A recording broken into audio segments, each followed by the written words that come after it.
assume you've got your bags packed, you have your passports and visas, you're on the plane, got your seatbelt buckled in, and imagine you're getting on a flight that's going to last about 18 to 22 hours flight time.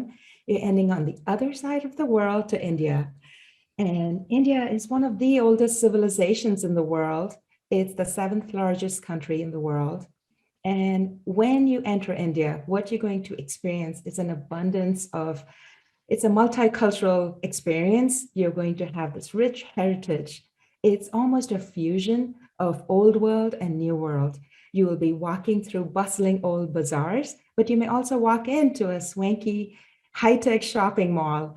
You will have these heritage, beautiful old historic monuments. You may also see some really amazing newer construction. So it's really this mix of two different parts of the Indian heritage. So I can't wait to take you on this tour. And so let's go into a little bit more details. So if you look at India, it's almost sort of shaped as a diamond. It has the peaking Himalayas, the mountain ranges on the top. On the sides, we have two different water features. So you have the Bay of Bengal and you have the Arabian Sea. That forms the coastline. And in the bottom, in the south, you have the Indian Ocean. And the bordering countries of India are Bangladesh, Nepal, Pakistan, Myanmar, Sri Lanka. And sometimes this whole region is called the Indian subcontinent. And as you can see, there are about 29 states. And I was born and raised in the bottom right here in Chennai, which is called Madras now, which was called Madras. It was on the coast. And I believe Archana was born and raised somewhere here in Mumbai. Yeah, yeah, I was born in the state of Maharashtra. And the bigger city that everybody knows is Mumbai. It's very similar to New York City, but yes, from Western India, Maharashtra. Yes. And so when we look at India, I'm going to walk you through a virtual tour with different parts of the country. So it might seem a little overwhelming, but I hope you have fun. So we're going to start way on the top, and I'm going to take you to the west, the east, and the south. And so let's kick it off with the majestic Himalayas. The Himalayas are the mountain range that's on the top. That's the divide between the Indian subcontinent and the Tibetan mountains and ranges on the other side. Often when we think about India, you may not think about the Himalayas, but they are what sets the country up in terms of climate, in terms of the rivers. Most of the rivers in India originate from the Himalayas. And the climate is perfect for growing saffron. It's perfect for walnut trees. For many of the nuts we get around the country in India come from the Himalayan regions. It also is a place for great skiing and mountain climbing. And so that might be something that might be attractive to you. It's got beautiful lakes, lots of fruits, lots of dried fruits and nuts come from this area. And teas and coffees too, right? Yes, the plantation. Yeah, the plantations, yeah.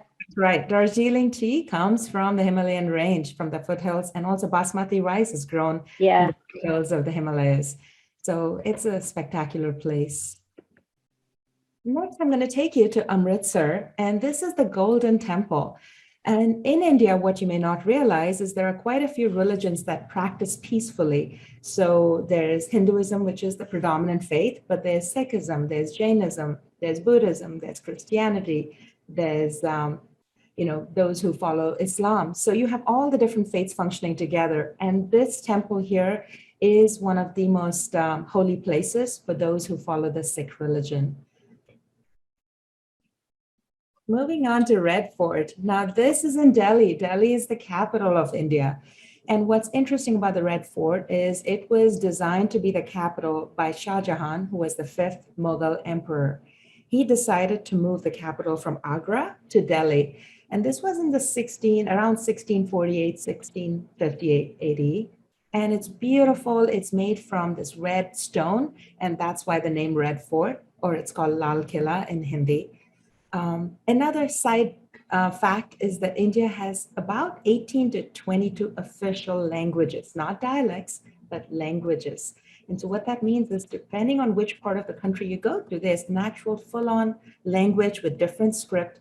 And so a few common languages across the country are English is spoken in most parts of the country, as well as Hindi, which is more the national language. And you will see that throughout. And right now, if you visited Red Fort, they have some beautiful slideshows and lighting that you can attend, and it walks you through the history of the place. Of course, we moved to Agra, and this is the Taj Mahal. When we think about India, everyone thinks of the Taj Mahal. So Taj Mahal is a magnificent sight to see. If you've never been, I truly hope you get to see this. It's made of marble. It was designed as a dedication by the Emperor Shah Jahan to dedicate his love for his wife. And so Shah Jahan created this monument for his wife Mumtaz Mahal, and it's just a spectacular sight to see. I'm now going to take you to Hawa Mahal. This is on the west coast, actually not coast, but it's on the western region. It's in the state of Rajasthan. And do you see this? It's gorgeous. The meaning of Hawa in Hindi is breeze. So when you say Hawa Mahal, that means the palace of breeze. And the reason this was special is because it has about 940, 950 windows on the outer facade. And the reason this was created was because in those days, there was something called the Parda system that was based on the culture there. Royal ladies were not allowed to be seen in public. They were not able to show their faces to strangers. And so this was a way that they could still participate and see the view of the streets, but not be seen by others. So they are little peepholes, but it's just, again, an amazing sight, 950 little windows all throughout. And because the air that comes through, the breeze that comes through, this was a very popular palace in the summer for the royalty. Again, when you think about India, I wanted you to know that there's all kinds of landscapes. So you have the mountains, that's the Himalayas, and then you have the desert. This is the Thar Desert in the region of Rajasthan. And what's interesting about the Thar Desert is it actually separates Pakistan and India. And if you enjoy this type of scenery, there are all kinds of forts. You can do camel safaris, you can do desert camps, you can do like jeep safaris, all kinds of fun, adventurous activities there. So here is a different landscape. This is the West Coast. It's the state of Goa. Goa is the smallest state in terms of population and size, and it's very close to where Archana grew up. Archana grew up in Maharashtra. This is just the little, it's a little state right off there. And what's special about Goa was that it was in 3rd BC. It was part of the Buddhism movement. The emperor and the Buddhist monks at that time laid the foundation of Buddhism in Goa. Later, it became a Portuguese colony, and it became the capital of the Portuguese Empire in Asia. It's known for its gorgeous beaches. It's known for this mix of food because it has the Christian, the Portuguese, and the Hindu faiths all coming together. The food is pretty unique that comes from this place. Now we're traveling to sort of the central part of India, to a state called Madhya Pradesh. And I wanted to showcase this beautiful temple. And this is just one of about 20 temples that still stands. This is from the 950 to 1000 AD. So it's really old. All the sculptures are gorgeous. And they are from 2 different faiths. They represent either Hinduism or Jainism. And it's something to be seen. And inside there are lots of beautiful carvings as well. But I hope someday you get to visit this. This is Khajuraho. An interesting tidbit, the word Khaju means date. And it's believed that a long time ago, there were date trees at the entrance. And that's how this place was called Khajuraho. Now we're moving to one of the most sacred cities called Varanasi. It's also known as Benares. And this is on, it's by the Ganges River. It was formed in the 11th century, and it's been known to have about 2,000 temples in this one place. It's one of the holiest places for anyone who's Hindu. There are lots of religious ceremonies that happen there. And in the evenings, they have this Arti ceremony, which is a religious ceremony thanking thanking God for the beautiful life that they have. And it's a sight to be seen. If you YouTube it and look for Ganga Aarti, that's something that you enjoy seeing. We're moving down south to a place called Mysore. Mysore was the capital in the 1300s to 1400s. And what's interesting about Mysore Palace is that it's still part of the royal family. It's in the base of the Chamunda Hills.